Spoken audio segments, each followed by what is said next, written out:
Suleiman and your management that's present here, distinguished district commissioners and CEOs of councils present here.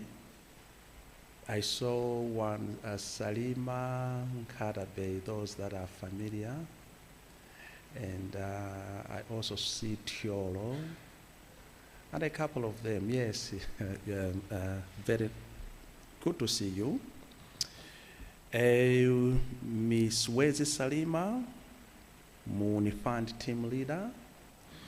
Dr. Napoleon Zombe, the philanthropist and also supporter of our young innovators.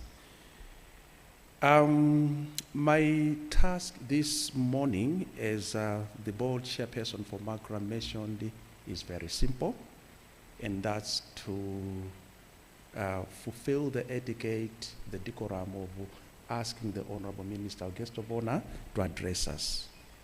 But with your indulgence, Honorable Minister, allow me just to do two things.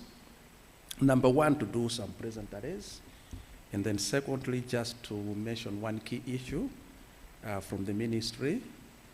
And the presentaries are just to congratulate. I think I should start with the team leader. Can I request you to stand again? Can we give a round of applause to our This is, what do you call it? A Z what? You see, I'm failing even to mention. Z generation, isn't it? I mean, this is beautiful. DG MACRA board chair, thank you. This is beautiful. Another round of applause. Please take your seat. You may sit. And in the same vein, why am I doing this presentaries? Congratulations. 12 months, 1 year, and today we already are plucking the fruits, harvesting. Isn't that amazing? It is amazing. So we need to celebrate and to really congratulate. May I also congratulate district commissioners and CEOs responsible for a job well done. Can we also give them a round of applause? And we can also do well now to congratulate MACRA board, and I'm happy I'm part of it. So it's reflexive congratulations. We all like to associate ourselves with nice things. And maybe above all, to congratulate our innovators. There, allow me, Honorable Minister, just to mention a personal experience related to innovation. My wife works for the Ministry of Gender. She's a specialist for special education, but also disability. And so, staying close to her, I'm very familiar about the disability sector. And one thing that she always mentions is the slow development of innovations in the disability sector, or to meet the special education needs. And I was so thrilled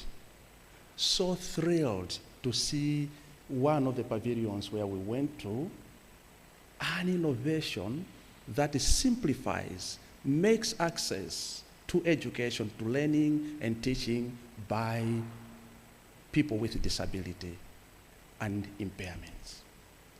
I don't know whether we have that innovator around. Do we have the one that we visited? Because I would like to make a donation to that one, because I'm so moved, I'm so touched. I don't know whether it's etiquette to mention even the amount of the innovation in public, but I think I can give a 500,000 to that innovation. Ndima lima mpunga kwatu, don't worry, and I can give that, yes. Yes, please, Bwerana Chimwe. So, I'll be donating 500,000. My wife works for the Ministry of Disability, so I associate with disability and special needs. That innovation is amazing. It is, and God bless you. Thank you. Yeah, you may go, sir. And so, Honorable Minister, thank you so much. Those are the pleasantries I wanted to make, and thank you for your indulgence for allowing me to do so. Just, I requested to make 2 key issues, and the other one, just to say, I'm sure we are aware that the ministry is implementing 2 critical strategic tools, which are, and this MUUNI Innovation Fund is very crucial for the implementation of the National Digital Policy and the Digital Economy Strategy. Very, very key. I've been privileged to participating in summits and meetings, and now studies, so research has come up with the proof that the digitalization, digital innovations can drive countries' economies more than other sectors. It's now in the open, and it's there. So I think we really, really, really needed to support these initiatives, digitalization. And yesterday, His Excellency the President, Dr. Lazarus Magathie Chakwera, also mentioned about innovation, commenting to Director General's presentation on innovation. I think that's the way to go, and we have to go fully flat on that one. The United Nations Capital Development Fund, UNCDF, Inclusive Digital Economy Report for Malawi, that was released last year, singled out digital innovation as requirement. The minister there, Honorable Kunkuyu, and the ministry, along with its agencies, MACRA, as a case in point, and other partners, are just doing that. I know MACRA is working on a number of laws, bills, proposals for amendments, but also new laws to ensure that the environment is conducive for this. So the ministry is very committed to doing what this government wants, to improve the environment so that the innovations can take place. I wish you all the best, and may I have the singular honor and privilege to invite the Minister of Information and Digitalization, who is our guest of honor, Honorable Moses Kunkuyu Kalonga Shawa. Honorable, you are invited. Thank you. May we all stand and give a round of applause. Sure.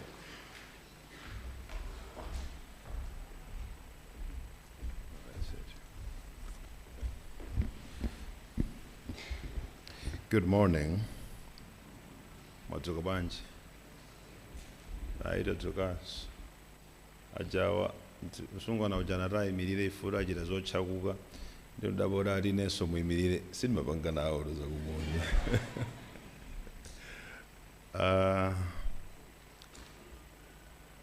Secretary for Information, Mr. Bodwin Chiamwaka, MACRA Board Chairperson, Mrs. Chibwana, and all MACRA directors present, the Director General of MACRA, Mr. Daud Suleiman, and all staff members from MACRA, Ms. Suez Salima, the team leader for MUUNI Innovations Fund, and your entire team, our district commissioners and CEOs of some councils present here, Mr. Napoleon Zombe, our esteemed innovators, colleagues from the media, ladies and gentlemen. I stand before you this morning with my heart filled with joy when we look back to last year when we came and met in this very room at the launch of the MUUNI Innovations Fund. The launch was very colorful. The atmosphere was well lit. And I had questions when I was ushered into this room to say, Mr. Daud Suleiman, what are you drawing me into? This thing looks too beautiful, and we can only celebrate after we have seen some fruits of it. Today, DG, you put my heart at rest. When I was told that we received applications or submissions from all the district councils totaling around 1,063 or so, and that some 70 have been drawn from there, and today we are showcasing those innovations, I was like, I can't wait. Let me go and see what we've brought up. Touring a few innovations outside there, I'm not surprised that the PS was compelled to make that donation from his mpunga farming. We can only pray kuti mulime mpunga wambiri chifukwa chakuti zimene zili panjapo nzofunika ma 500 wambirinso.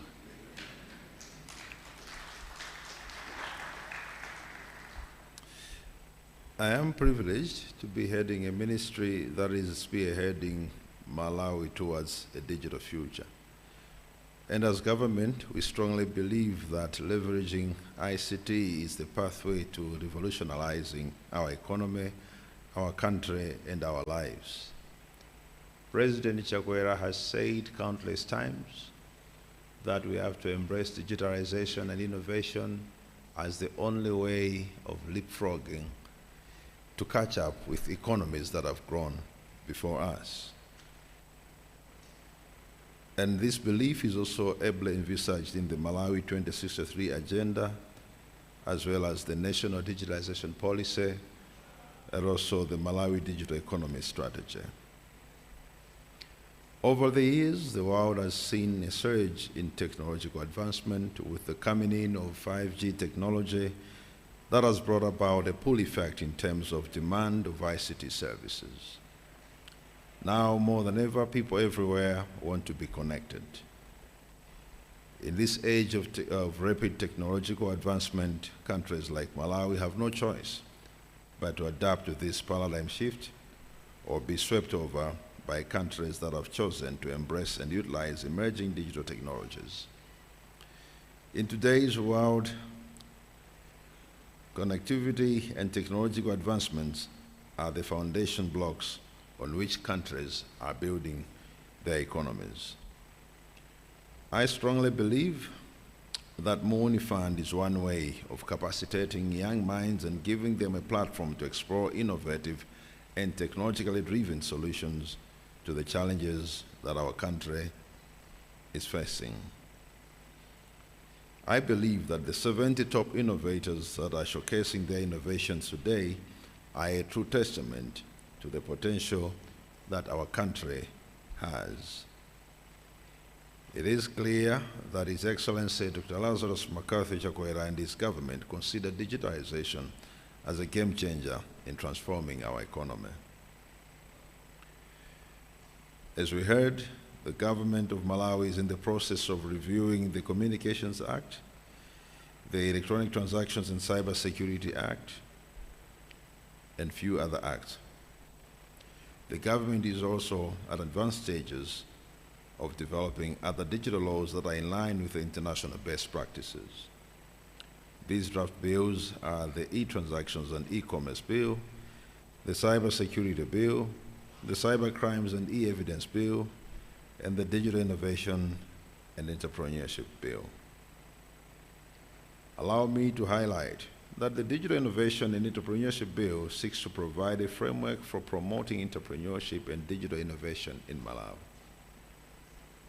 By incentivizing potential digital innovators with both fiscal and non-fiscal support while encouraging local solutions for the challenges that Malawi is facing, we are definitely going to provide the solutions that we need. This bill will ensure that what we started last year as we are launching the MUUNI Fund materializes and benefits all Malawians. Allow me therefore to once again congratulate all the top 70 innovators from across the country I am informed that out of the pool of 1,064 applicants, you have emerged as the cream of the crop. This is no mean achievement. You have showed us that Malawi has great potential in our young people, and that this is the potential that we must harness as a nation. Let me also take this opportunity to call upon potential investors and stakeholders that are gathered in this room to support these innovations. We have a role to play in ensuring that such talents are utilized by supporting them and investing in these innovations. Our investment doesn't always have to be monetary. We can offer expertise as well as platforms locally and internationally where these innovators can further their innovations. This is the Malawi we are building under President Lazarus Chakwera's vision, and these are building blocks we are setting up for our children and their digital future. Let me also take this opportunity to once again thank the Malawi Communications Regulatory Authority, MACRA, and the MUUNI Fund for this job well done. We hope in the next round of applications, we shall see more categories on our areas of focus to incorporate more fields. And I hope we have taken our time to tour the pavilions outside to appreciate the innovations that are being showcased, most of which I believe are providing solutions that will also make our work easier. Seeing our district commissioners and our CEOs being in the front of this program, I believe they appreciate more the comfort that it brings to their work and the burden it removes from their shoulders. When we talk of education for the visually challenged, as the PS did express his passion towards that area, I know that in our councils we have solutions that we've been employing all these years. But upon seeing such innovations like the one that the PS did comment on, I believe it removed some burden on your shoulders to say, if we could deploy these kind of solutions across the country, then definitely the archaic solutions that we've been using will be shelved, if not completely thrown away, so that we can move with the rest of the world. Abwenzi yanga ena ma DC ndamvula izo kotero sitinga mapezeko titogundike nawo kwauza kuti amatauma tatipangirani ka solution kenaye kuti kadzichita motere mote ayi koma kwauza kuti amofati tatere mwingotenganidzi mukapanga apply ndekuti dzicha zimafailo zimbirimbiri mmaunjika zokuti mupangire ndondomeko iyi amwenda kumaso achinsewu zimija ziponyeni pambali, for there is now a solution which is just a click of a button away. Tikukhulupirira kuti in our councils we have no excuse anymore. With MACRA, there are other programs that are coming to ensure that the digitalization agenda is not hindered in any way, ensuring that there is connectivity in every part of the country, internet connectivity that is. The year-to-year data that has been touted by the MC in this room is not only to be used in the confines of this room. There are programs that are coming up which I believe at an opportune time the MACRA DG and his team will make the country aware of. The aim is to make sure that all these interventions are accessible either online or offline. I was excited to hear of one solution that is readily available, the e-library innovation, which can be accessed even offline. So MACRA is in the process of working on all that so that we have connectivity that is reliable, that is affordable, so that everyone in the country will be connected and we actualize the dream of one President Lazarus Chakwera of turning this country into a digital country. I thank you very much for your kind attention, and I wish you a blessed day. Thank you.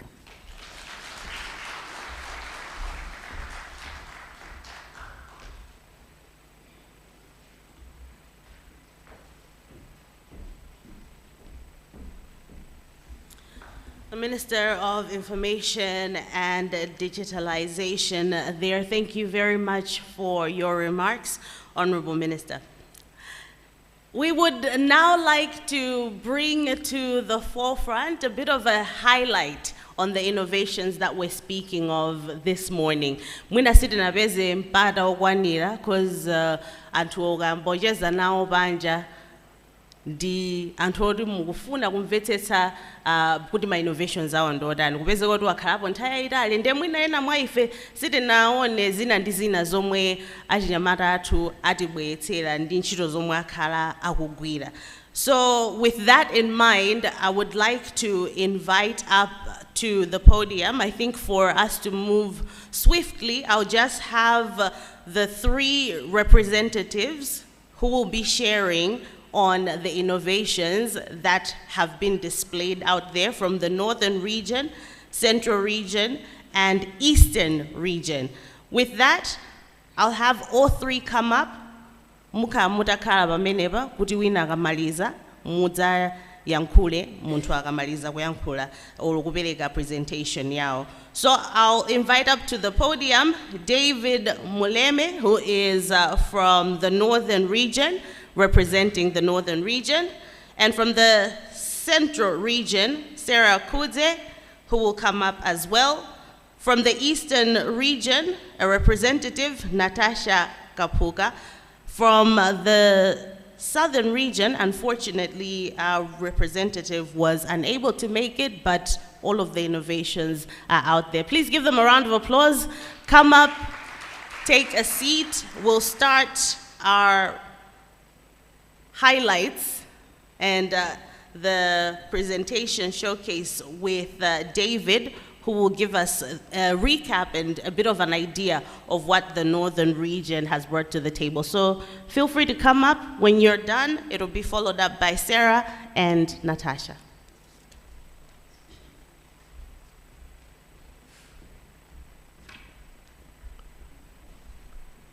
Ladies and gentlemen, it's an honor to be here with you today.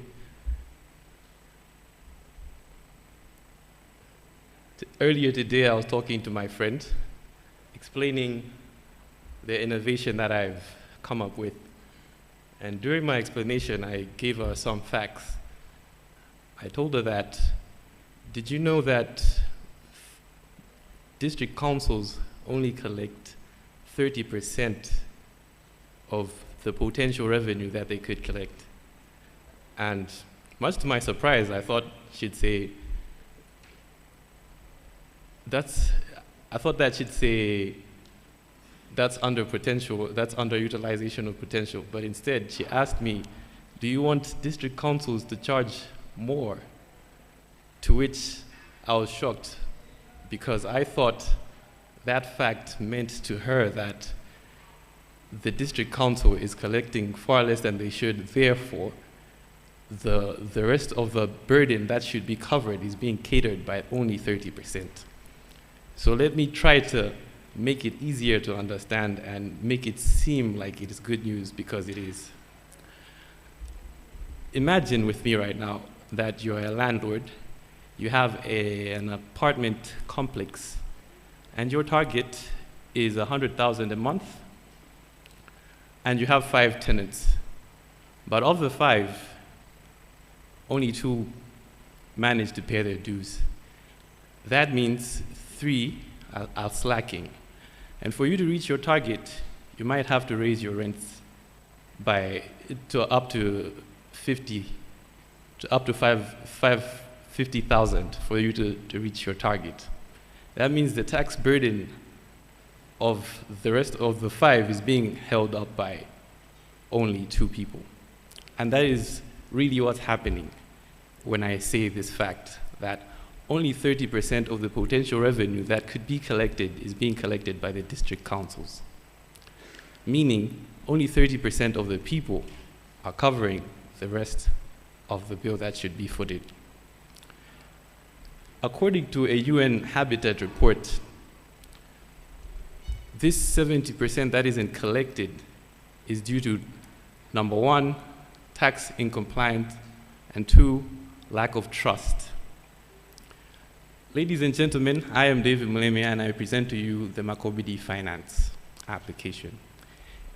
Primarily, it is to ease and make revenue collection for city councils convenient for both the council and the taxpayer.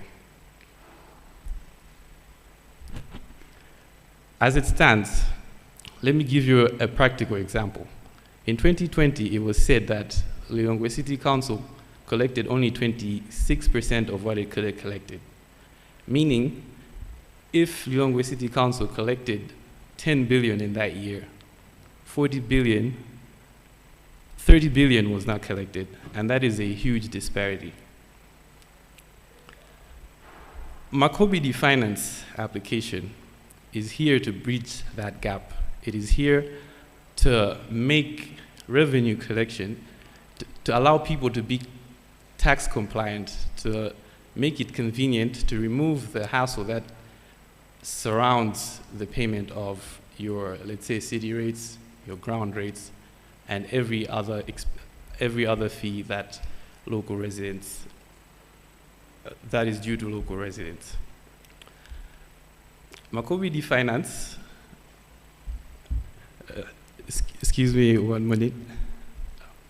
Makobidi Finance, as I said earlier, is to bridge that gap and to make sure that the revenue that's being slacked off is being collected.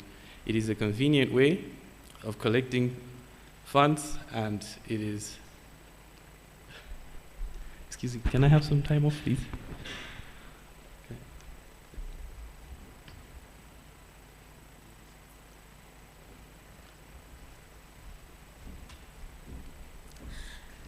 A round of applause for David, please. Ndukhulupirira kuti tikumvetsetsa zomwe akunena. Application imeneyo thandizira kunena kuti it's an issue of convenience at the end of the day for muntu ndi the council as well. Thank you very much for the work you've put in, and looking forward to seeing this innovation hit the road, hit the ground running indeed. Now from the central region, you are showcasing outside, so I'm sure that amene ali ndi mafunso mukoza kukumana naye banja after he has a minute kuti mu mvetsetse even more. If you've got any questions, he'll be able to take your questions and give you answers. From the central region, we have Sarah Kuze, who will be presenting what they have come up with. Please give her a round of applause.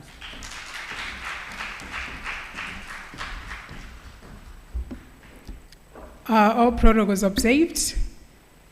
Before I start sharing about our innovation, I have a question to the Principal Secretary, because he has told us that he's a farmer. So my question is, did you take time to test the nutrients in the soil for your farmland before you started planting the rice that you're growing now?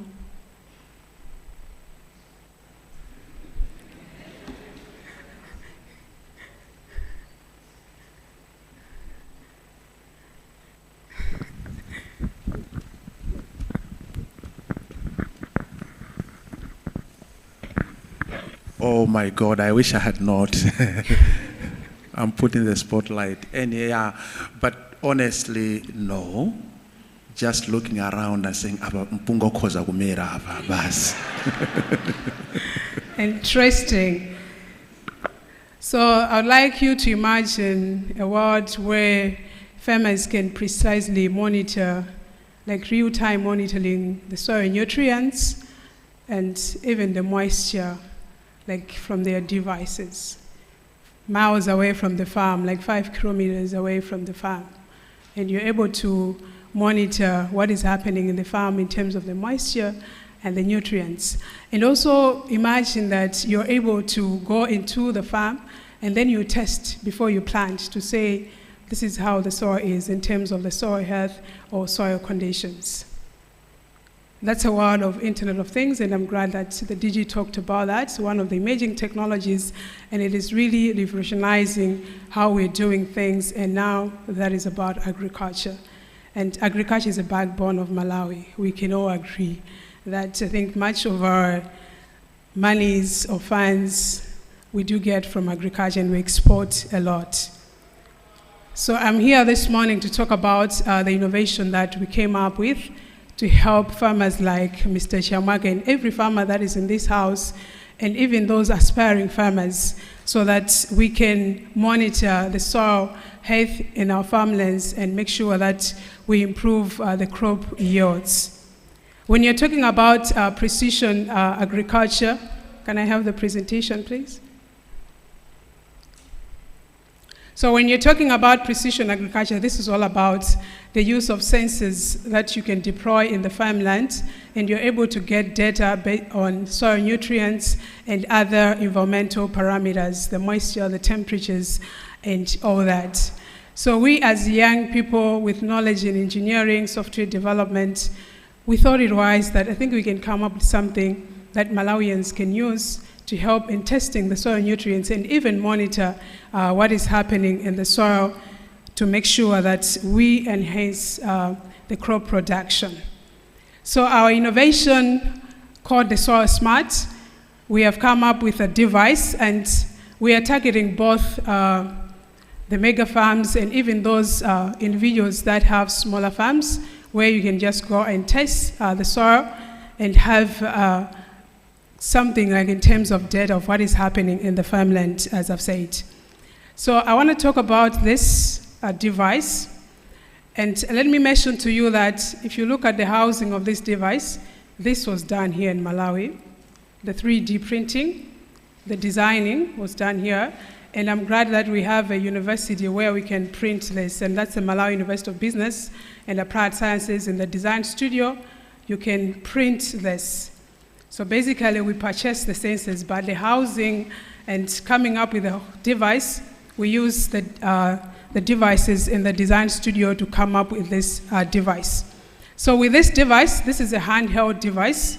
If you have a smaller farm, you can go into the farm, and then you can test before you plant anything. You test, and it gives you the soil nutrients in the farm. If you don't understand whatever data that has been gathered, you call someone who is in agriculture to give you recommendations. Based on this, this is what you can do. Instead of going to the lab to get that data, you can have this and do it. And let me also mention that with this device, you can use it to measure moisture in the maize. So you have harvested your crops, you have the maize in the bag, you can just dip this, and it will tell you that this maize is not dry enough. If you take it to the market, they will send you back to say that, can you dry this and bring it back? And you do that before you take it to the market, you're good to go. So for the other device, I hope we have seen what we have out there. With that one, you're able to deploy sensors. So let's say you have a hectare of land. You can have 4 nodes. You plant, you deploy them in different locations of the farm just to have different variations of the soil. And let me also mention that for data transmission from the sensors to the hub, we are not requiring any internet, so you can transmit the data, and then you can access the data through our dashboard when you have connected to the internet.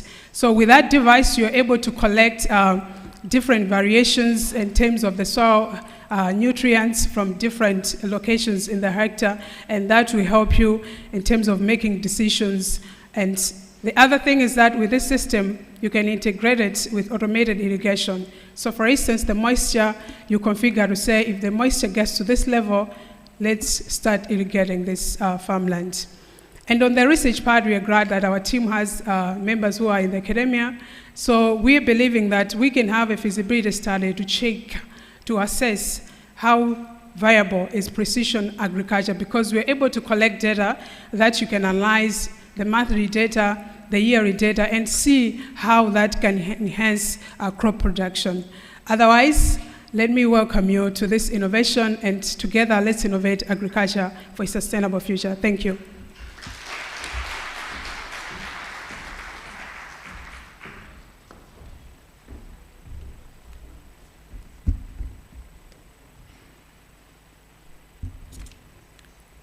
Distinguished ladies and gentlemen, all protocols observed. No, it's good afternoon now, right? Good afternoon. When you think about waste, what comes to your mind? I can see faces. Waste, yes, waste. What comes to your mind? Zinyalala, okay? Zonyansa. Cholera. Okay.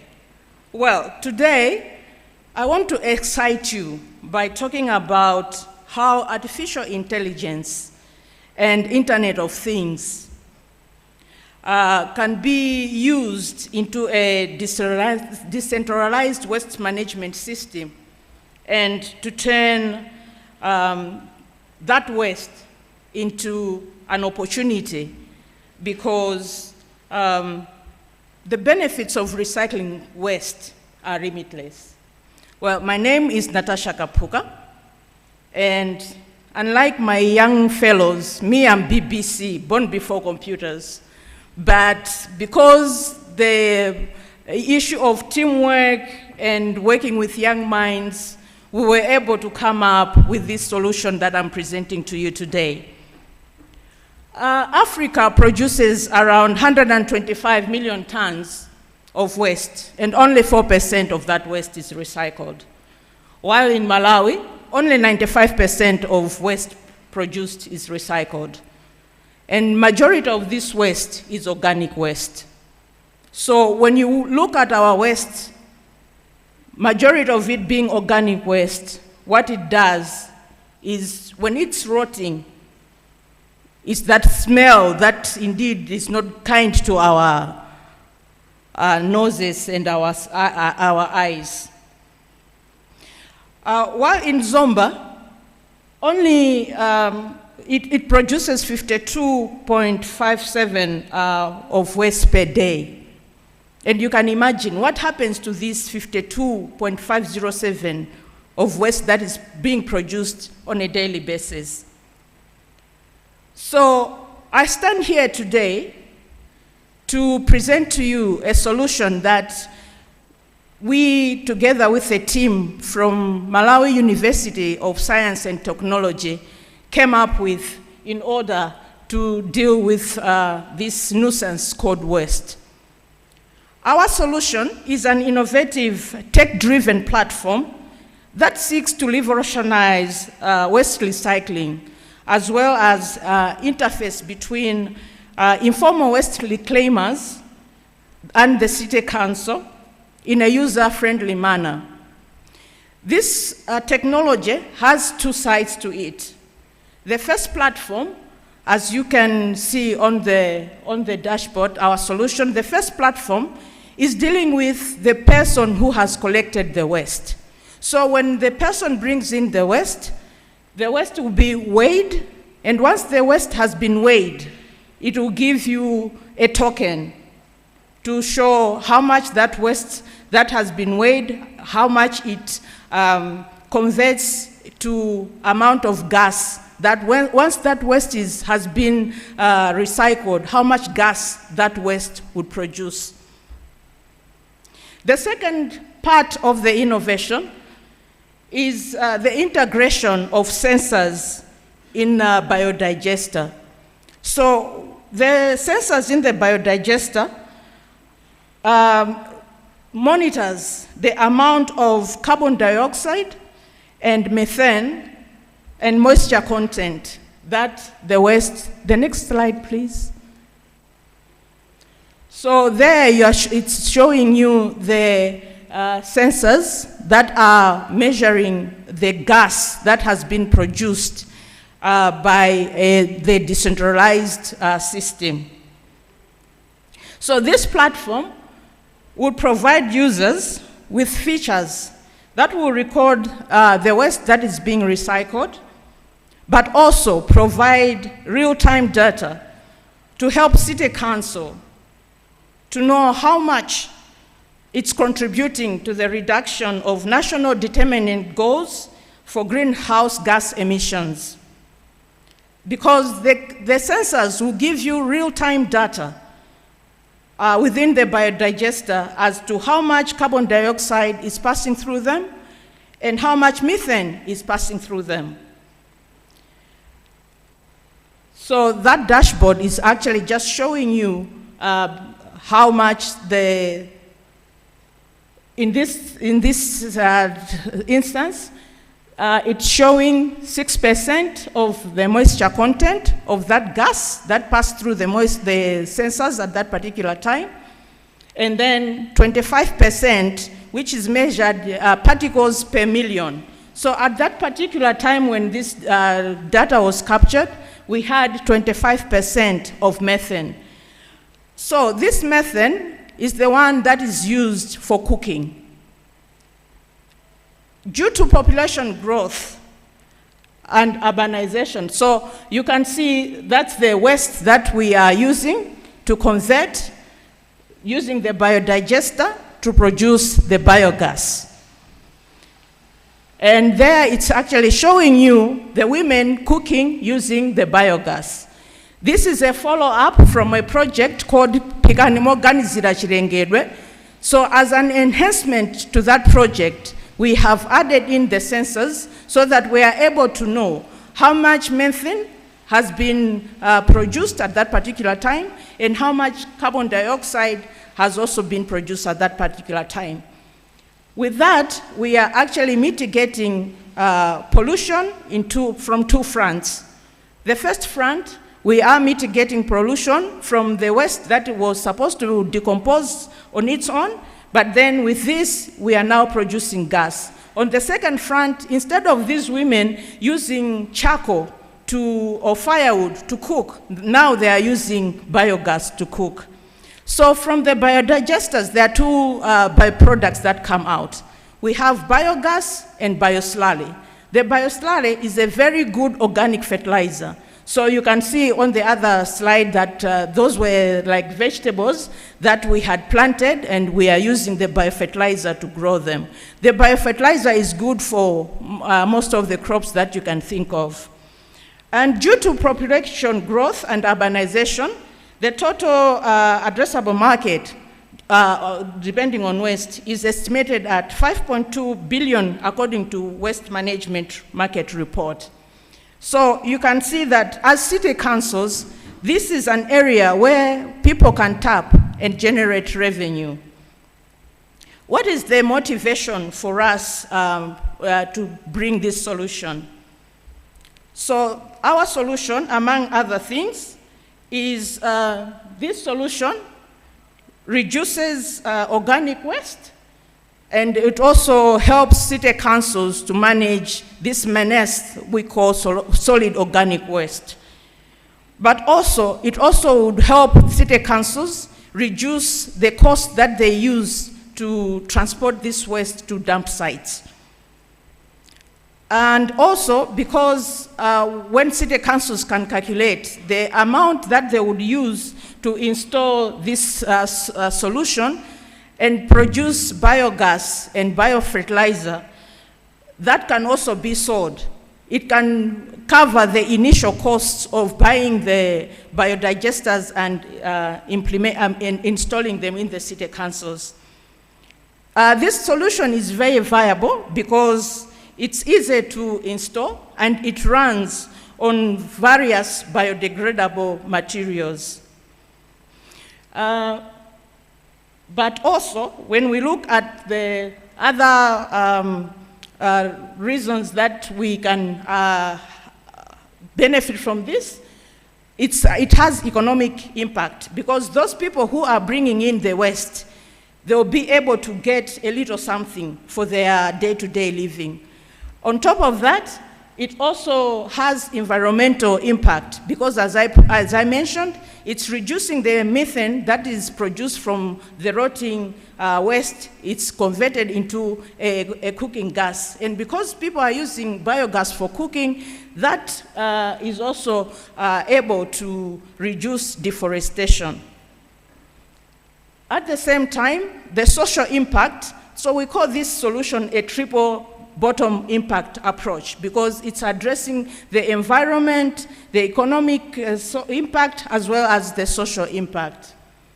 So for the social impact, as you can see, it improves the lives of the people, but also because the sale of biogas, there is money that people can get from the sale of the biogas, selling of biofertilizer. People can also get money from there, but also subscription plans that will be given to larger organizations that would also bring money to both the city council and those people who purchase this solution. But also, we are looking at potential partnerships that we can enter into with those organizations that are into the credit market. As I mentioned, I am born before computers, but I'm privileged to work with young minds, and our team is made up of myself, Natasha Kapuka, and Nelson Mwenefumbo, who holds a Master of Science of Internet of Things from, he is a lecturer at Malawi University of Science and Technology. Also Peter Mwambananji, who is also a data scientist with an engineering background. And last but not least, Arthur Mwangonga, who is a systems developer, and he also has a master's in science, a Master of Science degree in Internet of Things. Thank you for your attention, and together we can make Malawi clean and green. Thank you.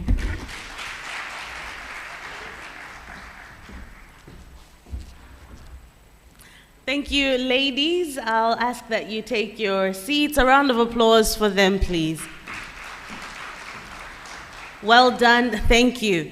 That was from the Northern Region, David Muleme, Central Region, Sarah Kudze, Eastern Region, Natasha Kapuka. But we do have our Southern Region representative in the room as well. Please welcome him, Yusuf Chimole, as he comes up to bring his presentation.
All right.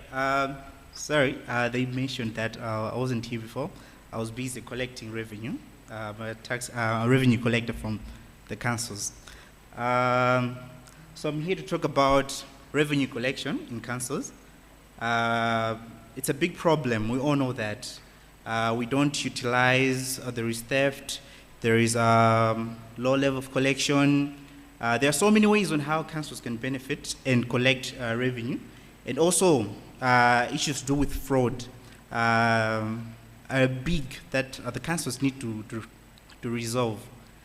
My name is Yusuf Chimole, and for this session, I'll talk about my experience and also a solution that we've worked on, which is FRMT, a solution that is mainly focused on revenue collection and financial management. So it's not only for the councils, but we're talking about councils as of today.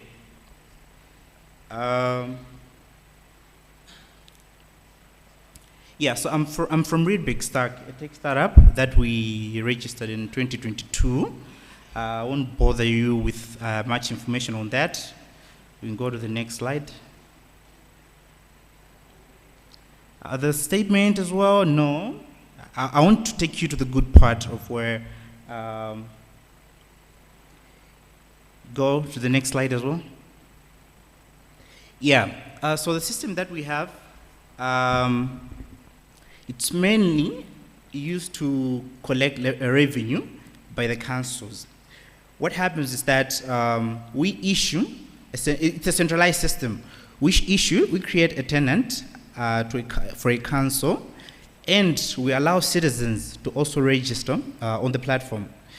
The reason why we do this is we want to have a centralized system where all the councils can be sharing information. The decentralization of the operations for the councils is also a challenge, but in one way or the other, it's also needed. But for financial management and this kind of revenue, we tried revenue collection. We try to bring both. We try to centralize part of the operations. On the other hand, we also decentralize financial management because different councils have different needs. For the FRMT, once we create a tenant for a council, like in our case, we created a tenant for Sanje. We have Blantyre City Council, but they run the same system. The citizens can access all the services from all the councils, but whatever the Sanje District Council gets from the system is completely isolated from what Blantyre District Council gets. But I, as a citizen, I can be able to track all the payments that have been made on the system, despite which council that I've gone to. On the same note, even you can also use the system to run your business.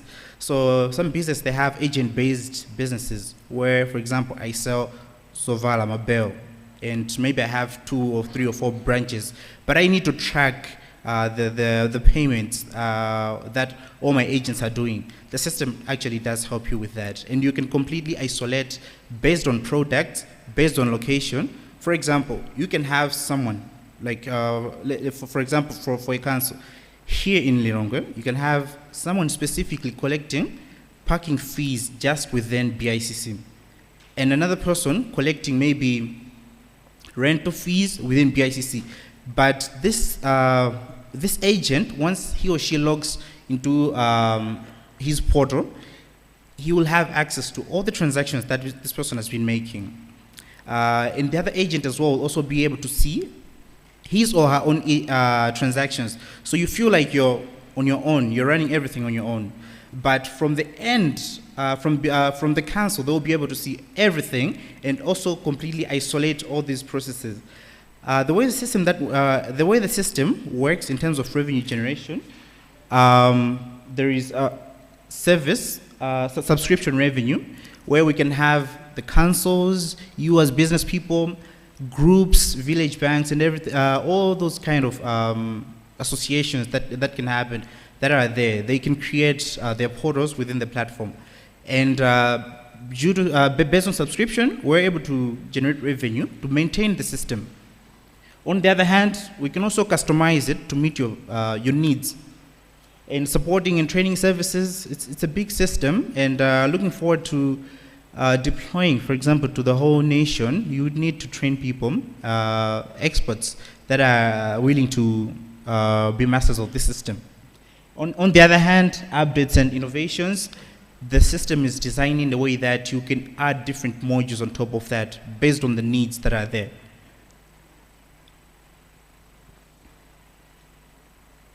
The key modules that we have, there is integrated revenue collection and monitoring, which includes e-ticketing and verification. So the receipts that you get, you can actually verify them using your mobile phone, either the POS device that we also we can give to the councils.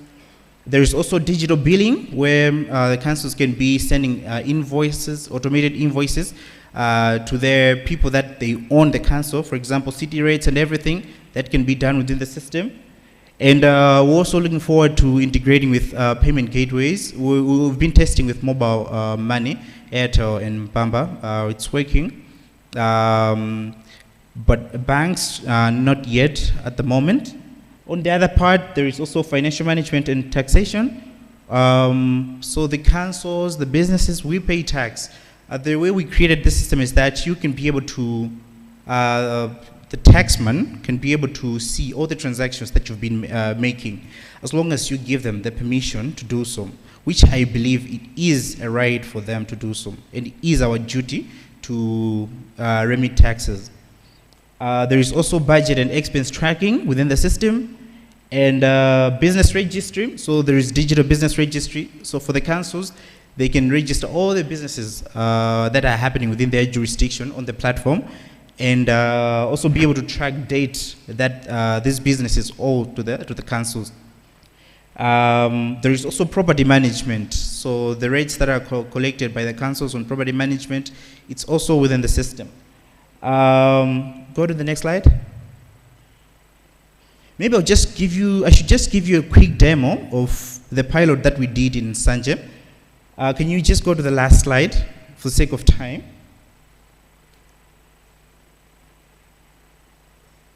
Yeah, can you play that video? There is a video.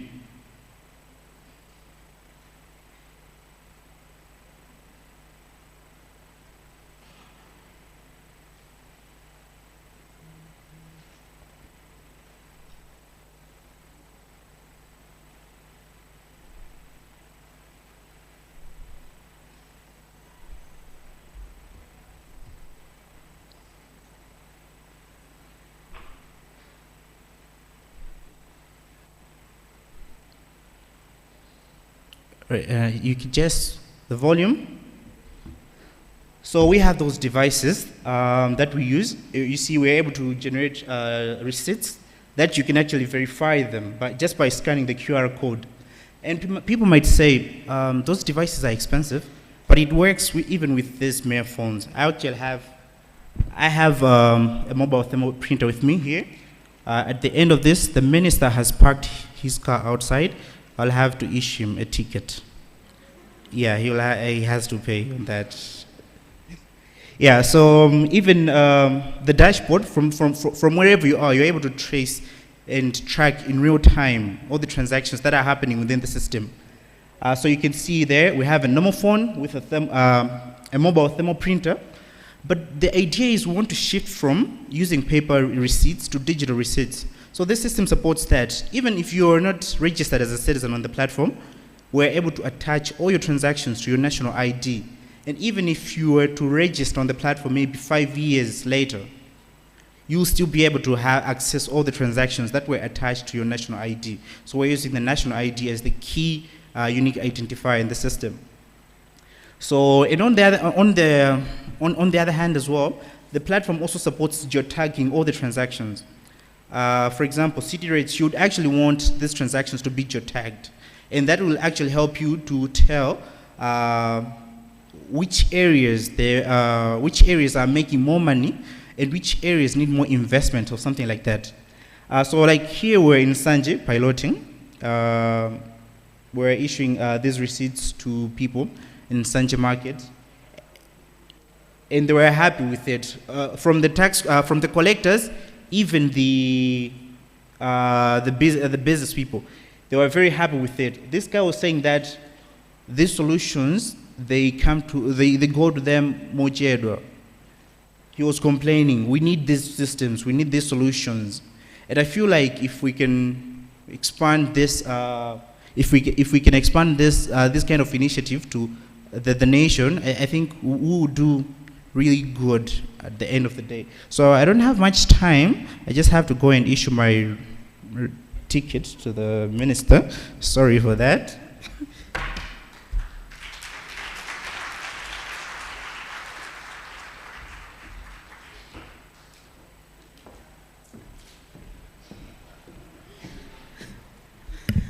I wish munagaona kuomba manja kwa minister amabanga mwamantha jonjo kodi ticket yake Zikhala zantundu wanje. But great to see the innovations that they've come up with. Thank you so much, everyone, for bringing us your presentation. Please give them a round of applause once more. Thank you, everyone. Well, we've been speaking on partnership and where we're going, growing, creating an ecosystem as well, and building a thriving innovation ecosystem for Malawi. And we have people in the room that are going to share insights. We're going to move into a panel discussion, which is our last bit of the program today. I understand the Honorable Minister has to leave. Thank you so much for joining us this morning, for your time. Thank you very much. Yes, because we mirira pamene akutuluka.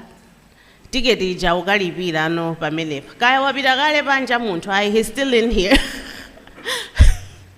Thank you very much, Honorable Minister.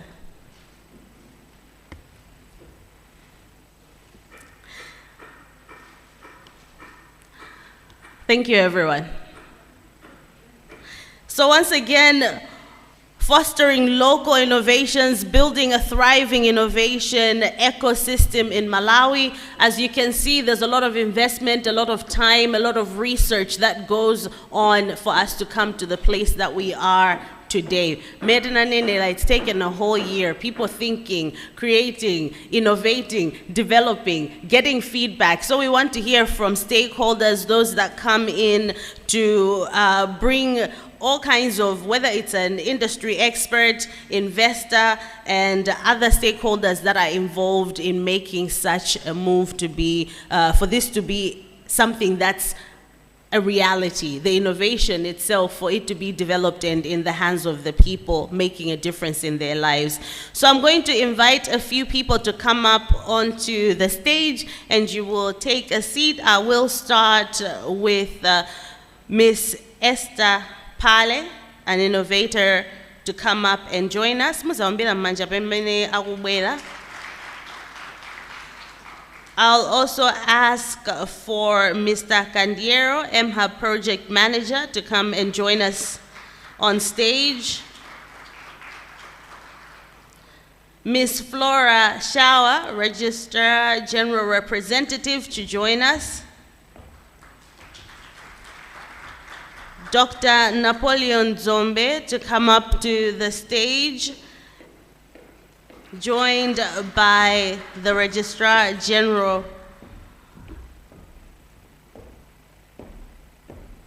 Actually, the DG is going to come up to join the panel discussion as well. May I ask for some help with the podium? Udi inendime pansipa, thank you. Kodi nyimbo ya MUUNI fund si ilipo, I think mwina yena mwaife siti na imve pamene muundi suntila podium, mwina you can play that. Thank you.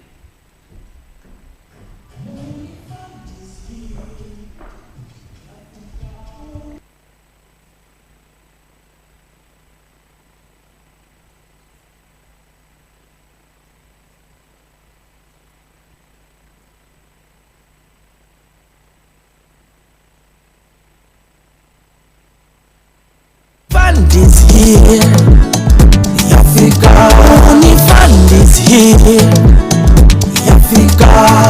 Kuthandiza Malawi, tipeza njira, sotana ndi mavuto omwe yamagwa mdziko lathu.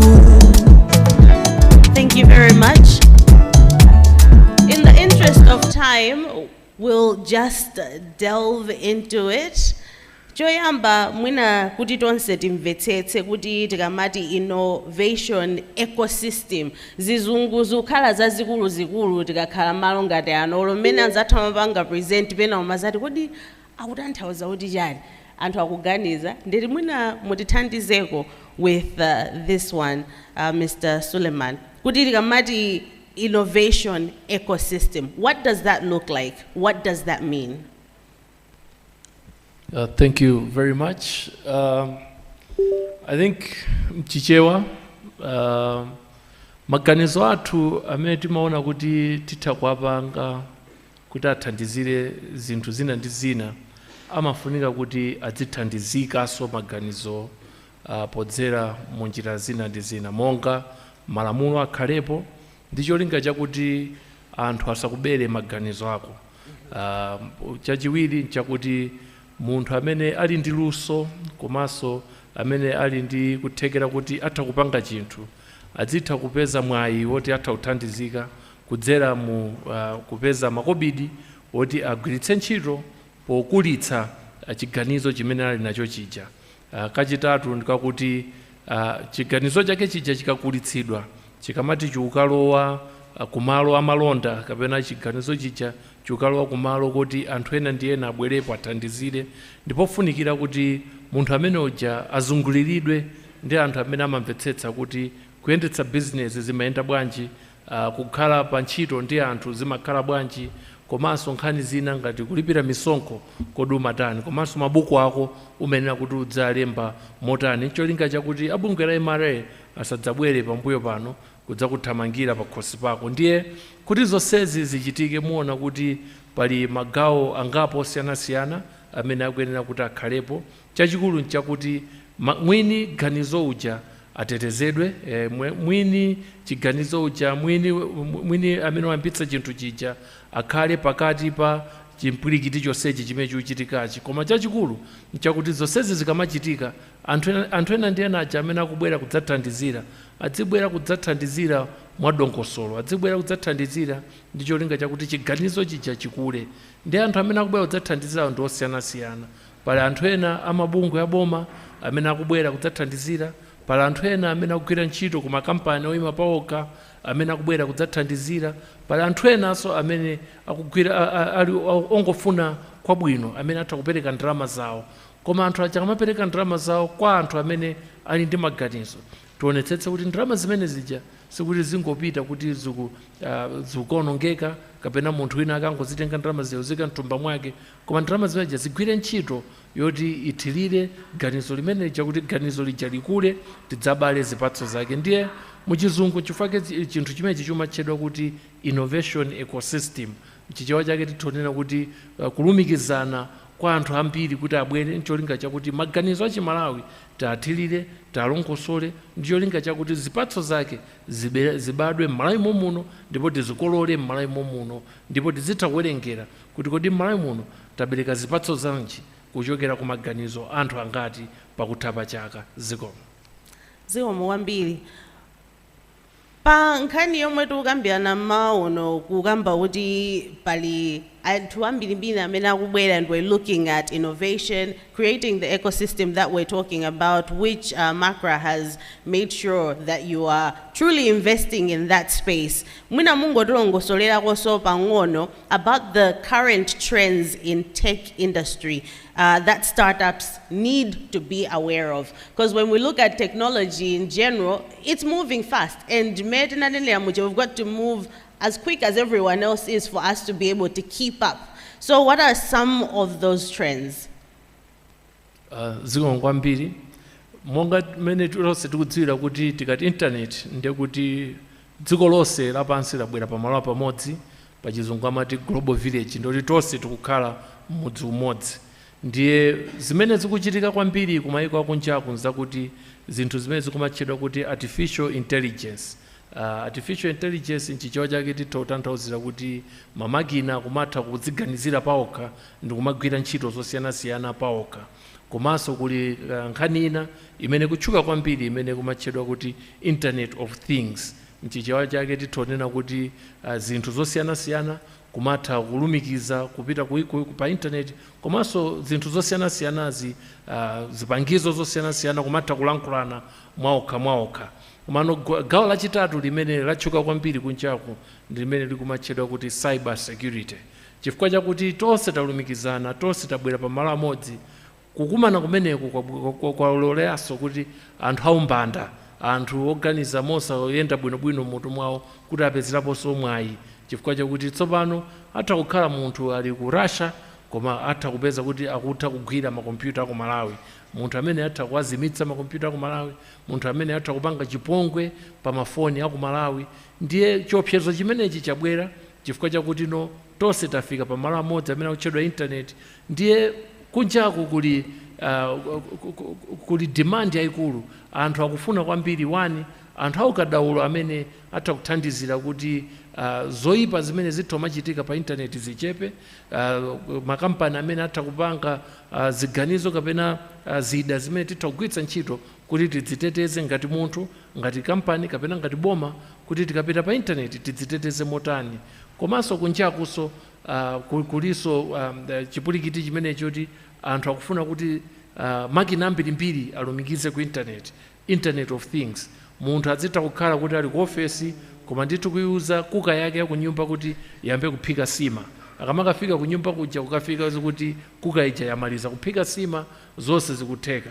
Nde anthu ambiri so makampani ambiri akuyang'anayang'ana maukadaulo anthu amene atha kupanga zinthu zimenezi. Komanso no mene ndafotokozera muja kuti kuli gawo la artificial intelligence. Chifukwa chakuti ino talumikiza makompyuta ambiri komanso anthu ambiri alumikiza ku internet, ndiye tapezeka kuti tili ndi chinamtindi cha data. Ndiye chinamtindi cha data imeneyi tikuyenera kuti tipange ziganizo, tilolere kuti timvetsetse kuti kodi data imeneyi kufotokoza chani. Ngati kuli kuno ku Malawi tili ndi data yambiri ya AIP, tili ndi data yambiri ya maselfoni, kodi titha kudziwa bwanji kuti anthu osaukitsitsa ali mbali iti, ndipo anthu amene akuyenera alandire fetereza wa AIP ali mbali iti, komanso dothera kumeneko kodi ndofunika fetereza kapena ndongofunika manyowa, komanso mbewu yake tipereke mbewu yotani. Ndemuona kuti ziganizo zimene zikumapangika chifukwa chakuti data yachuluka, pa chizungu akumati artificial intelligence, dera limeneli ndi limenenso latchuka kwambiri loti amalawi ambiri amene akufuna kuti apange makampani awo atha kusuzumirako kumeneku, atha kupeza moyo wambiri. Zikomo. Mwa anthu omwe some people that already have things like how to make your sima start cooking iwoli unchito alinafe lero. Chifonodi also the innovator, someone that's also participated in this cohort, and that is Miss Esther Pali. Ndufuna lingomvetsetsa pang'ono as we are building this ecosystem, mwina ukuzoruni hira, what are some of the major challenges that you faced when you were coming up and building your innovation? How did you overcome those? Ndemwina osanayanke, I think what innovation inali yanji. Then tell us what those challenges were.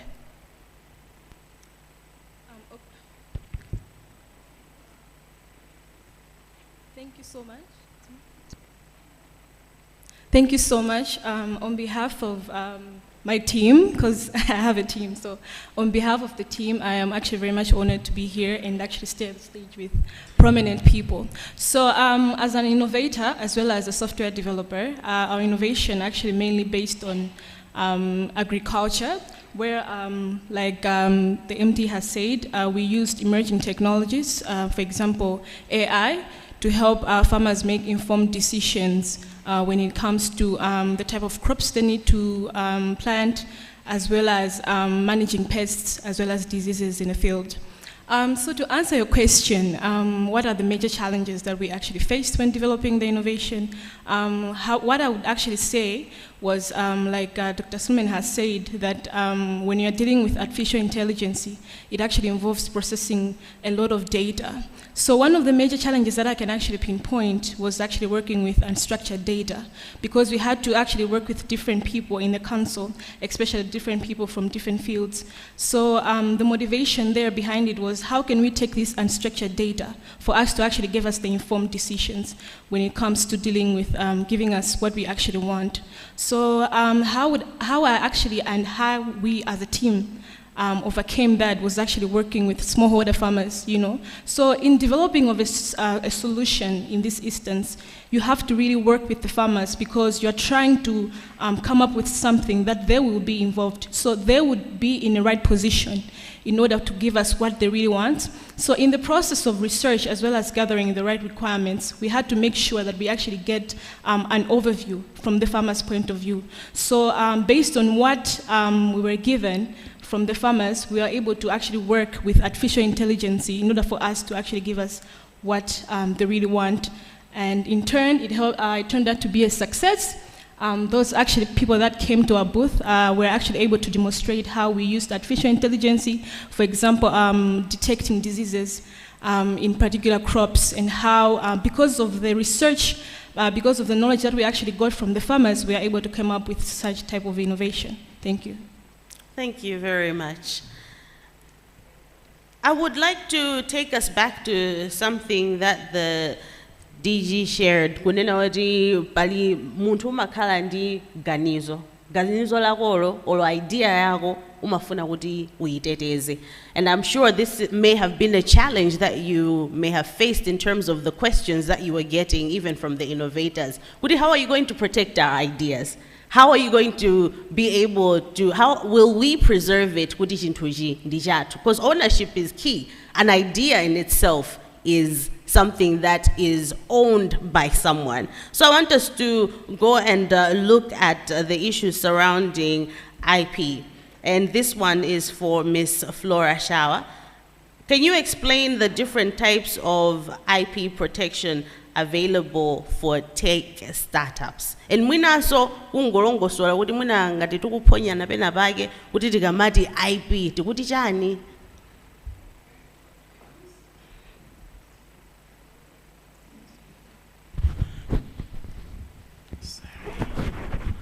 One, two.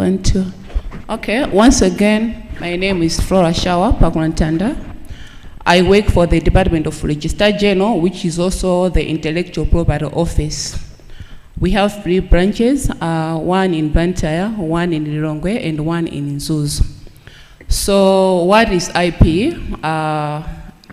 This is intellectual property. It is the creation of the mind.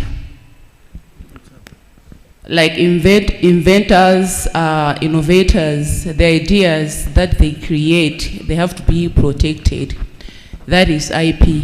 What you create from your mind, the results for your intellectual property, that's the IP. Okay, thank you. So, IP is divided into 2 categories. We have industrial property, which includes patent, trademarks, and industrial design. Then we have copyright and related rights, which includes copyright, artistic work. With industrial property, as I said, we have a patent, trademarks, and industrial design. So right here with me, I have a phone, Samsung S10 Plus. The appearance for this phone is the industrial design. The technical side of it, that's the patent. How the phone operates, that's a patent. Then S10 or Samsung, that's a trademark. Like Micra, we can see the design there, the post, that's the design. I'm not sure if it is registered with our office. That means you have to come and register it. I also have a bottle here. As you can see, maybe you have these bottles. There is Omo's Park. The bottle, the shape for the bottle is the industrial design. Omo's Park, this is a trademark. I'm not sure if they are registered. I'll explain. All right. Yeah, okay, so I'll give you an example. When you come up with an innovation or invention, that's your idea, and your idea has to be protected. How do you protect your idea? It has to be registered. For example, if it is a patent, most innovators, they do with a patent, not a trademark. But still more, you can use all these types of IP rights. Like one product, for example, this laptop, as I have said, it can have a trademark. This is HP. HP is a trademark. What is inside, how the laptop operates, performs, that's a patent. The shape for the laptop is the industrial design. For most innovators, they have to register a patent, like your ideas, your inventions, your innovations, they have to be registered. When you come up with an idea, before you tell anybody or before you tip anyone, make sure you come to the Registrar General Department, which is the Intellectual Property Office. You have to register your idea for it to be protected. Because, you know, sometimes you come up with something and maybe you think, oh, let me share this with my best friend, and your best friend end up using that idea economically, like making money out of your idea. So if your idea is not registered with our office, you cannot sue for infringement because your idea is not registered. So whenever you come up with your idea to create something like an invention, please come to the Registrar General Department, which is the Intellectual Property Office, in order for you to have your idea protected. No registration, no protection. If your idea is not registered, just know there's no protection. If someone steals your idea and you haven't registered it, there is no protection. Because sometimes it happens, you end up sharing your idea to someone, or maybe your lecture, it happens. Sometimes students, they do share their ideas to lectures. Maybe the lectures end up coming to the IP office. I'm not trying to mean that your lectures steal your ideas, but it happens. You share an idea to someone, that person comes to our office and registers your idea. When you come to our office to sue or to claim for an infringement, we'll ask you for any evidence. And if you're not registered, and that person, the one that stole your idea and is registered your idea, that means you don't have any protection. The person who registered your idea has a priority date. He registered it first.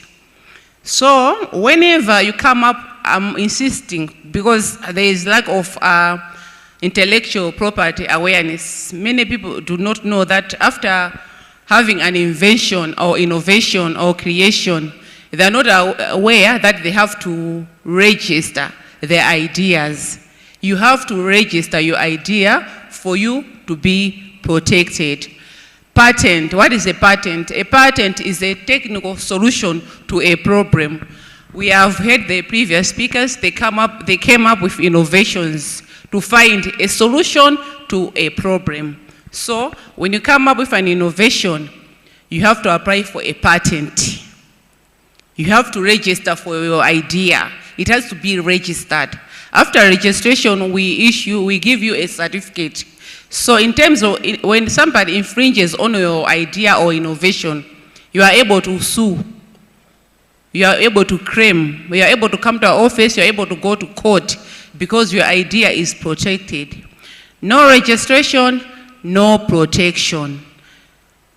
We also have a trademark. What is a trademark? As I've said almost back here, this bottle, there is almost pack.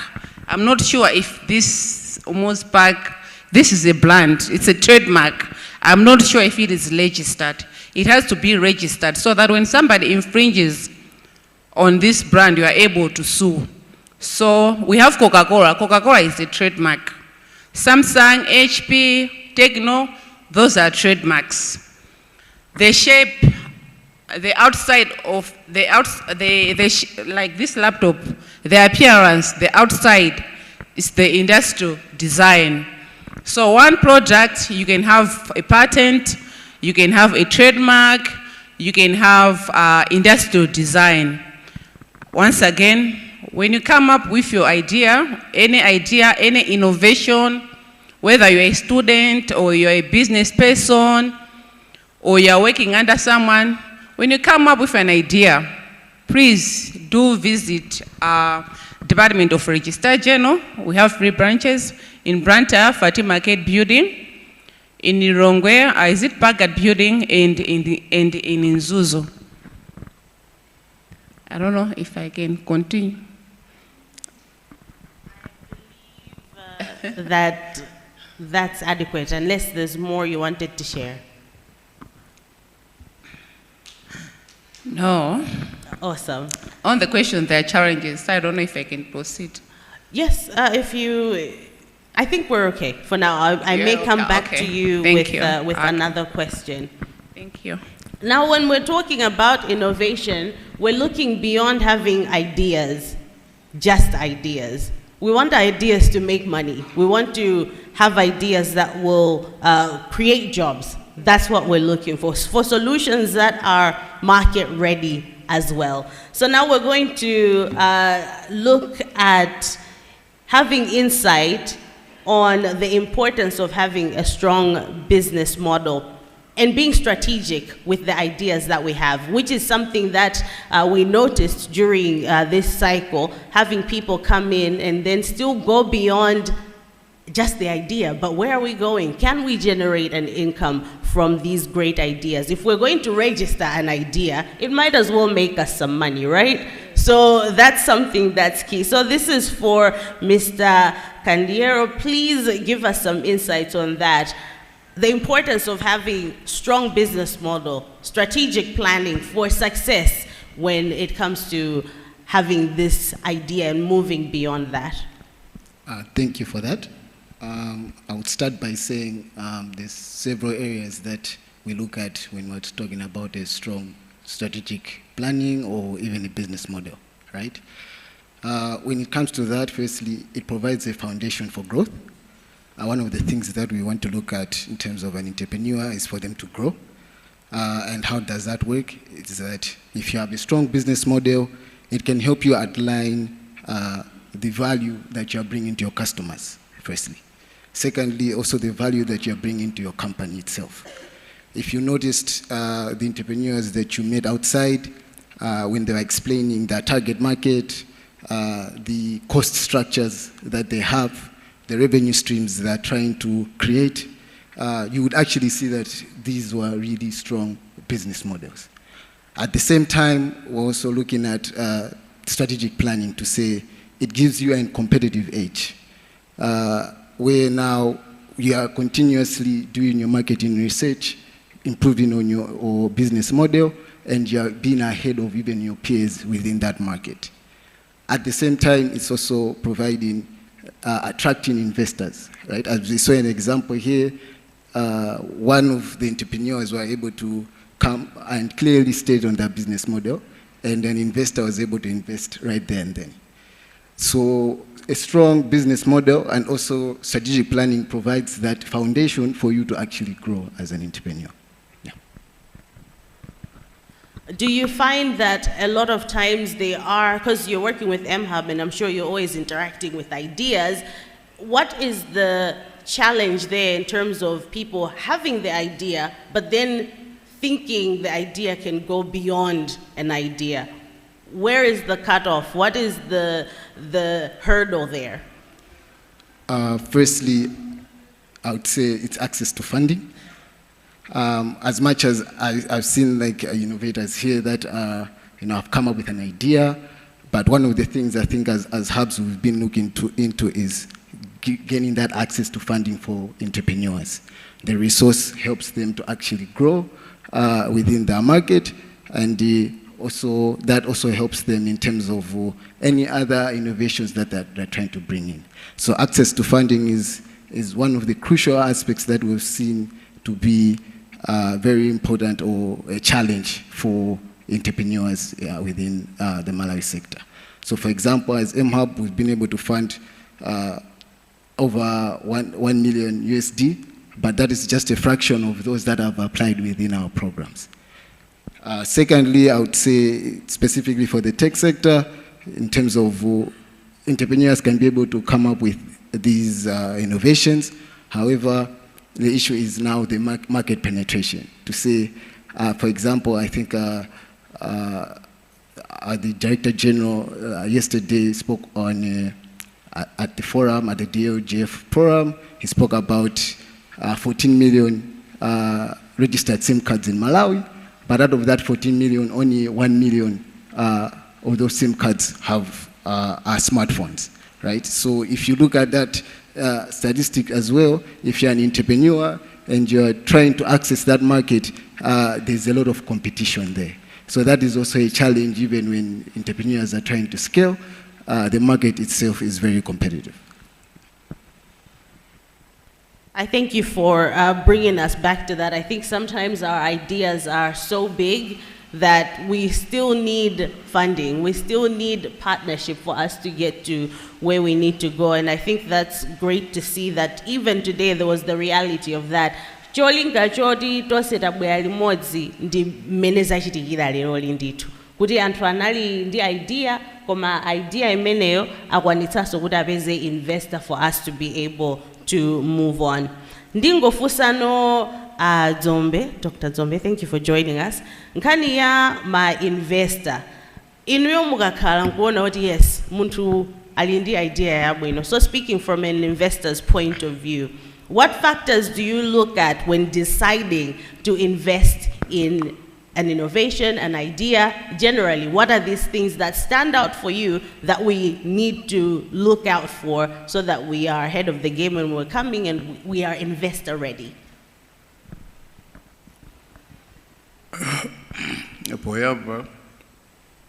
I'm proud of business anyway.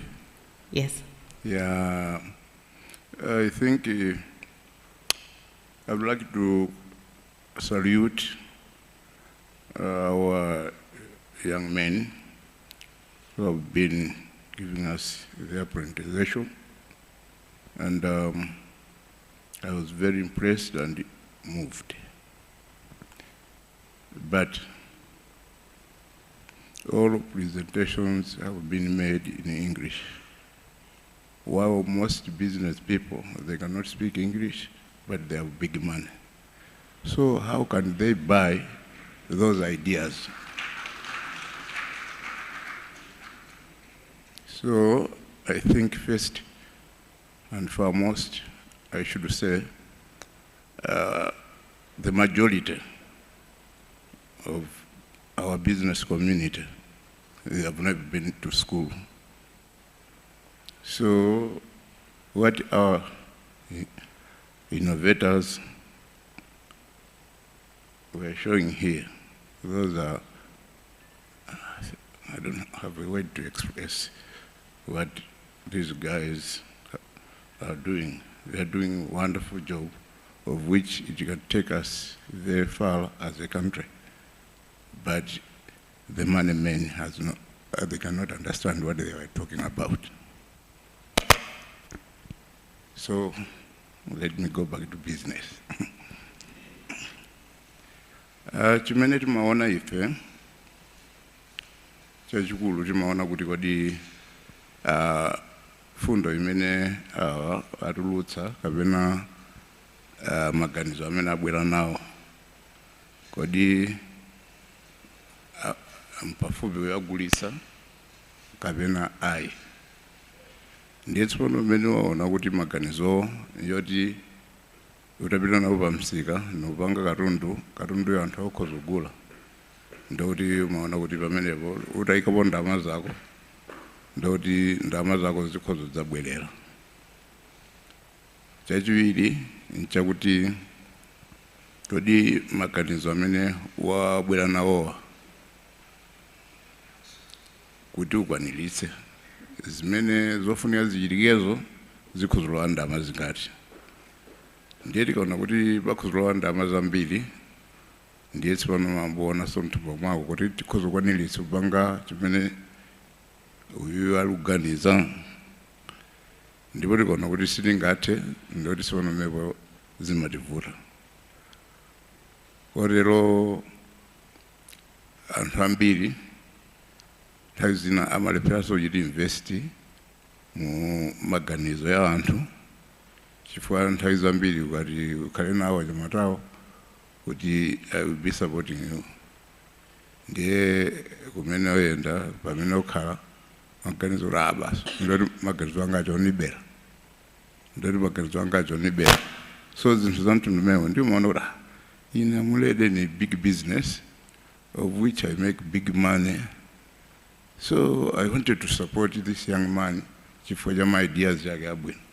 Koma tsopano yenu wake amangona kuti basi maganizo oyapita. Ndebe chifukwa chimene chimapangisaso kuti no, I don't think nkwabwino yili university munthu amene alibe chikhulupiriro mwa iweyo. Kotero kuti zinthu za mtundu umenewo ni zina zimene timaziyang'ana pamene tuyang'ana kuti titani ndi maganizo a munthu. Tathokoza, right from the investor's mouth. Nkhani yaikulu, I think mwina achinyamata ena ayenera kupeza no machichewa tuta zedi. Chifukwa zimazopezeka kuti chichewa mwina chinakuponyani onziti chinatiponya pena pake. Komano at the end of the day, communicating the idea effectively will be able to get us investors. Kuti anthu atimvetsetsa kuti plan idea yo ndi chani, kena ukazigulitsa bwino. And how many in the big money akuzokuthandiza with your big idea, right? That is some good stuff. Tingo bempha kuti direngeno last remarks. I may have pointed questions. Adzombe, your last remarks. China chimene chimavuta nchakuti policy zathu ngati boma zimakhaso zina zimaleperesa kuti zinthu zichitike chifukwa munthu wina wache wosauka wabwera ndi maganizo abwino yoti zinthu zakezo zikhuzothandiza dziko lino la Malawi. Koma nthawi imweyo kuti Malawi Bureau of Standard yafuna kaone nditsano yamboona kuti kodi anthu amene adabweresa maganizo kalewo chikadakhala kuti adayamba Malawi Bureau of Standard akadakhala maganizo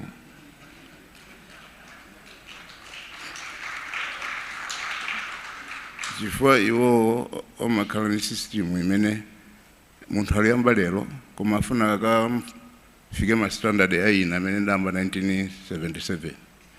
So niwona kuti inayo kapoyamba nidayamba chimutumutu kotsizira zinthu zitagwira ndi ndambuyira zinthu zooneka kumaso a anthu. So mwana aliyamba lero ndiye unene kuti apapo sizikwana standard sungathwika pamsika. Apapo mene zili mpofuna uchite comply is kodi toilet ili kuti kodi muzili mastandard ake alukwanira izizutani. Ndiye sanoona kuti ngakhale munthu anali maganizo ndoti sanu maganizo ake aja amabwerera chifukwa chonena kuti paralija talibwezera kumkobwe. Sidafuna kuti timuthandize munthu uja kuti apite ndiye tsano tizampase zoyenera kuti apange.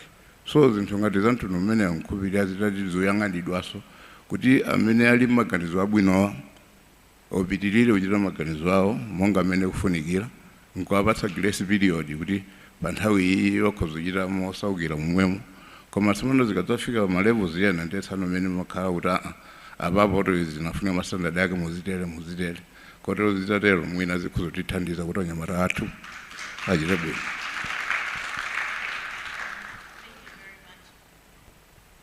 Thank you for those remarks. Ndifunse, I think this one for your closing remarks, Ms. Shawa. Does the registrar's office have mahab or a way kuti anthu athe kupeza information imene? We don't have a hub, but what we normally do, we go to the universities.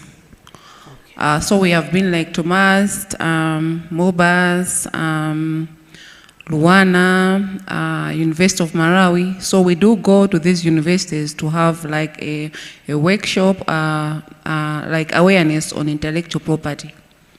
We also work closely with the National Commission for Science and Technology. That's what we do, but we don't have a hub, but we do visit these universities. Thank you very much. Mr. Candiero, your closing remarks. Thank you. I think my closing remarks will be based on your questions you asked on the challenges and in terms of about business models. I would say that as hubs or as innovation hubs, it is really important that based on the innovations we've seen today, we have a strong partnerships with several players. For example, with MACRA, you've been able to produce such innovators, but through this partnership, we can be able to foster them through innovation hubs and to be able to scale them further and also help them also access more funding as well. Thank you. Thank you very much. Ms. Pale, as an innovator, what are your words of encouragement to other innovators in Malawi? Okay, my last advice to inspiring innovators, I would actually tell you that do not underestimate small ideas.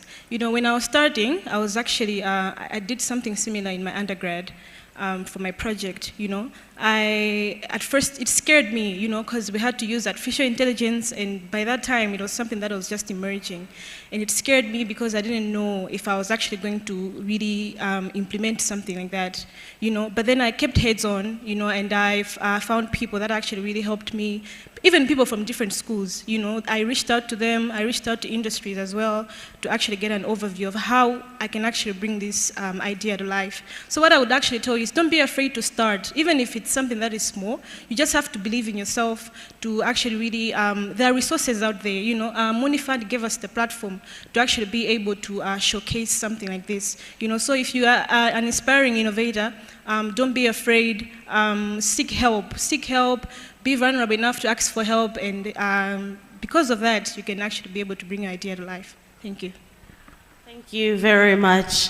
And lastly, to the DG, you're already leading the fort in bringing collaboration and building that ecosystem that we're speaking of. How can different stakeholders enhance the success rate of tech startups? And feel free to add whatever else you would like to that as you are wrapping our panel up. Zikongwambiri pomba nkota chachikulu choti tidziwe nchakuti tili pa ulendo. Ulendo umene tidawuyamba zaka ziwiri zapitazo ndi nkhani ya MUUNI Fund. Pofikira palero mpakuti tapeza achinyamata angapo amene akuonetsa kuti nzeru zawo ndi mwina amene mafokera koma district council zikugwirizana. Pakadali pano ndipoti mulendowo tafika chapakati, sitinafike kumene tikuyenera kuti tikafikeko.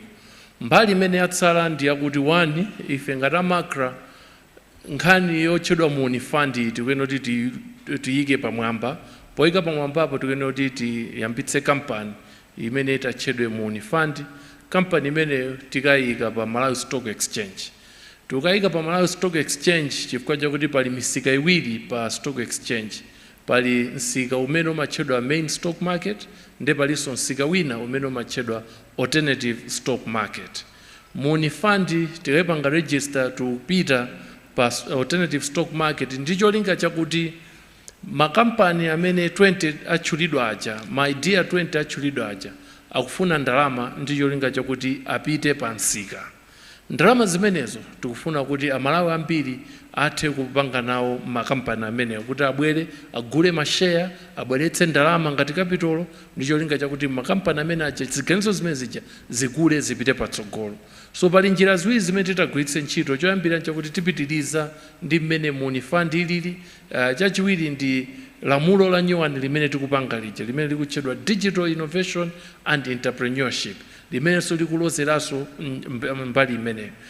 Chimene titakwaniritse tikapanga izi nchakuti tipereka chitetezo kwa anyamata amene ali ndi ziganizozi. Ncholinga chakuti wani, momoti iwo abweretse collateral kapena chindapusa chimene atha kubweretsa kuti apeze ngongole kapena kuti apeze ndalama zina, MUUNI Fund kudzera ku makra ipereka chitetezo chimenecho. Chachiwiri nchakuti anthu amene adzibweretsa ndalama zawo kuti ayike makampani amenewa akudzoti ndalama zija sakumpatsa John kuti John ayike mthumba mwake ndalamazo, koma John kudzera mu kampani ija ndalama zija zikukalowa mu kampani ija itukuka, kampani ija ipita kunsika. Ubwino wake ndi kuti kampani iliyonse ili kale ndi nsika, chifukwa ma DC wabwera apa chifukwa kunsika kumene makampani amene adzikagulitsa zinthu ndi kugula zinthu ndi kumene kukwa ma DC wa. Chachitatu chimene chitachitike chakuti ngati Malawi tikamakamba za nsika wa digital tili nawo nsika ochepa kwambiri. Ndi zimene tikukamba zoti mwina ndi anthu 1 million okha amene amagwiritsa ntchito zinthu za digital m'Malawi muno. Koma ife ngati amakra tayamba kale kukambirana ndi anzathu aku Zambia amatchedwa kuti ZICTA, tayambanso kukambiranaso ndi anzathu aku Zimbabwe, tayambanso kukambirana ndi anzathu aku Botswana ndi anzathu aku Mozambique. Cholinga chakuti tipange MUUNI fund wamkulu amene akhale maiko osewa 4 or 5 iwa abwere pamodzi.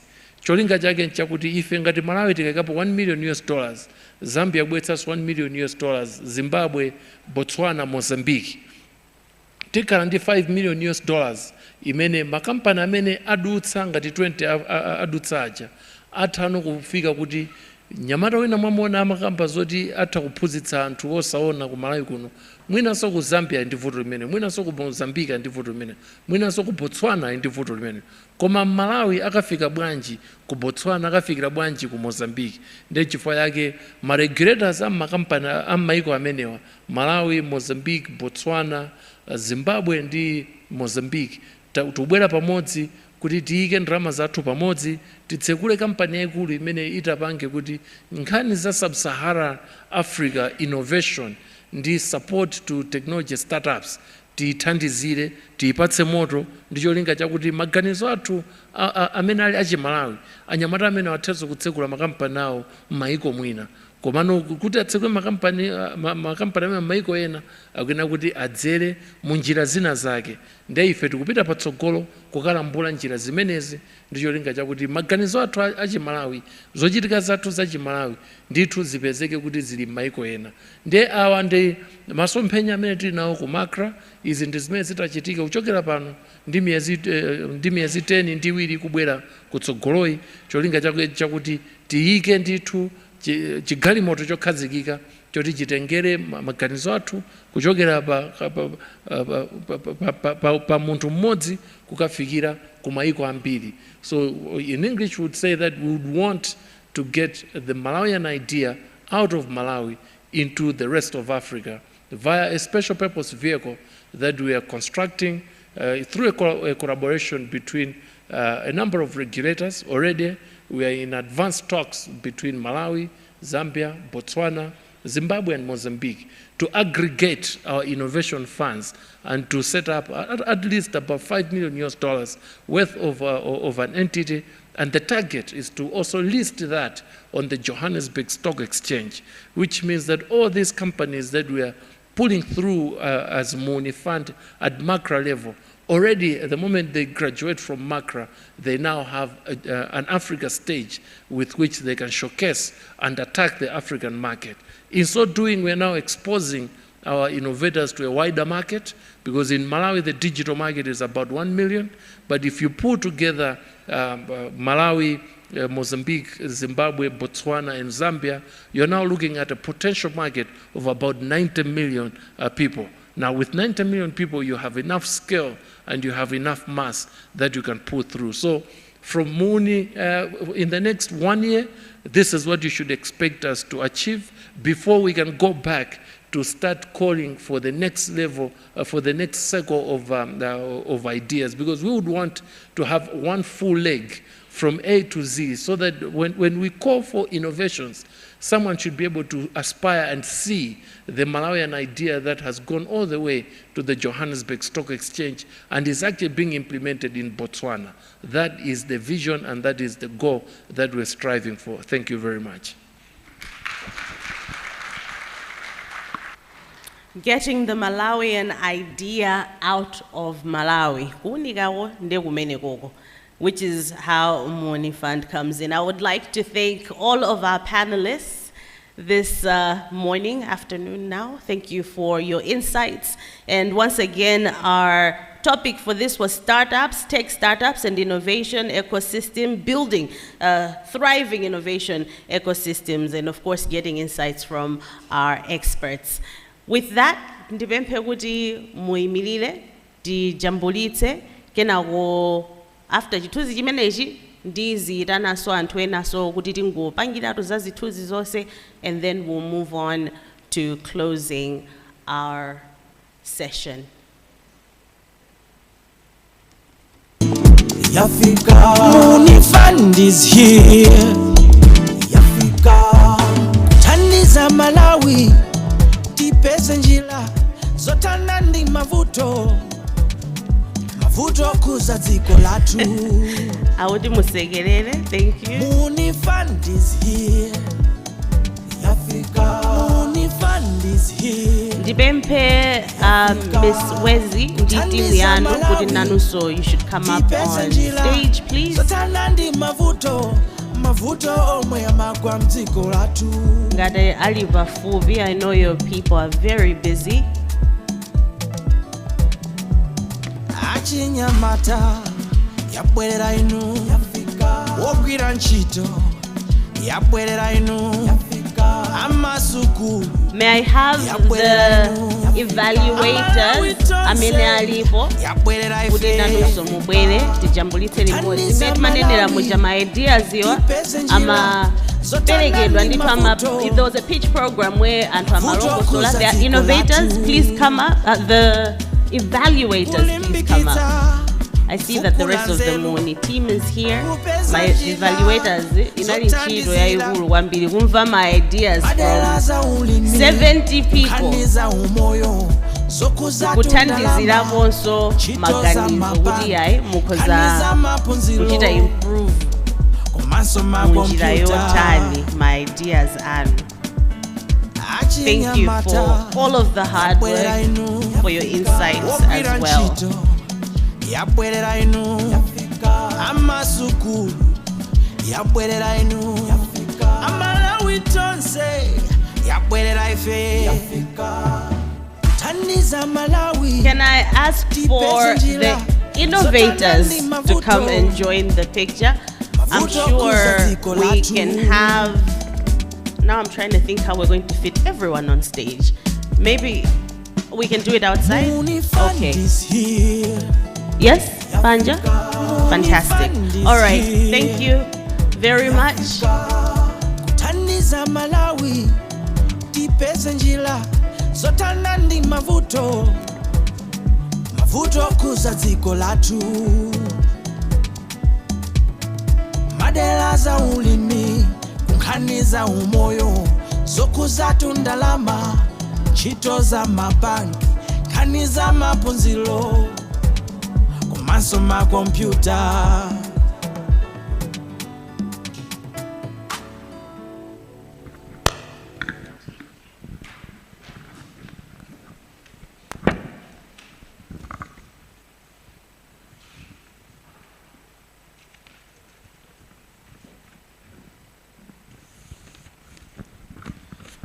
Well, ladies and gentlemen, we've now come to the end of our program today. I do thank you for joining us. Mwambi kuti lero tinali limodzi ndiponso tithokoze ma innovators athu pa ntchito yabwino yomwe achita, the MUUNI Fund team, MACRA team, ma district council leads as well. Thank you so much for all of the work, all of the efforts, the collaboration. Buddhism says izitege, collaboration was key. And we're going to continue to ask that. Pamene mubide banja and you take a look at the innovations that are out there, you also look at how you can invest in those innovations. Chifukwa solutions amenewa timachitira kuti ife Malawi should be the first beneficiaries. Tikamaiza amene bomene amanenera muja kuti the Malawian idea must also go and have a life of its own across Africa and the world, and this is truly possible. So once again, a round of applause for MUUNI Fund,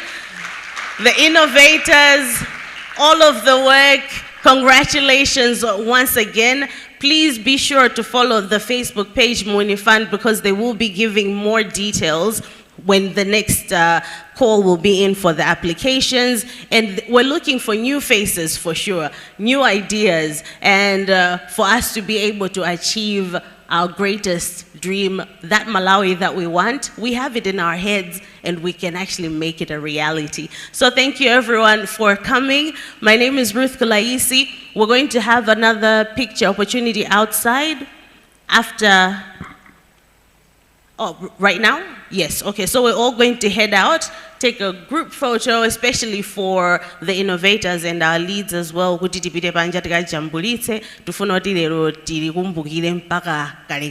the start of a whole new season for our nation. So thank you for coming. Lunch will be served as well. I'm sure pakhala at the foyer, that's next door.